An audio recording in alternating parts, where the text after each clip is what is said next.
దానికి రాష్ట్ర ప్రజలకు కూడా ఒక క్లారిటీ వచ్చేటువంటి అవకాశం ఉంటుంది అధ్యక్ష.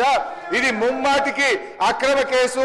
కేవలం కేటీఆర్ గారు 420 మీ హామీలను ప్రశ్నిస్తుండే కనుక లగచెర్ల రైతులను ప్రశ్నించి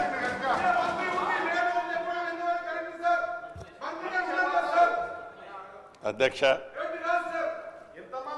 గౌరవనీయులు మాజీ మంత్రివర్యులు హరీష్ రావు గారు, మంత్రిని ఒకరిని ఉన్నాను అధ్యక్ష, ఎవరూ లేరని అనటం నేను ఇంకా మంత్రిలాగా హరీష్ రావు గారు కనబడుతున్నట్టు లేదు. దురదృష్టకరం, బాధాకరం అధ్యక్ష. మీరు అనుమతిస్తే తమరు అనుమతిస్తే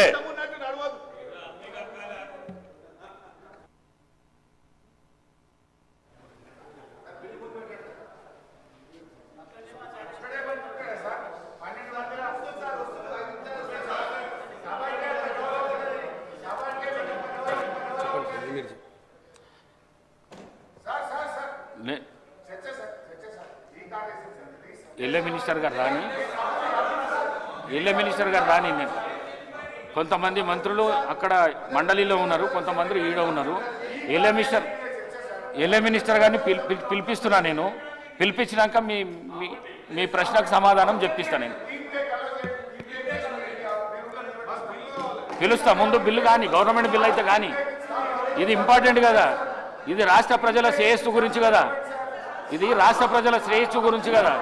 ఈ బిల్లు కానీ, బిల్లు అయినాక నేను మీతో మాట్లాడుతూ అంటున్నా కదా. నేను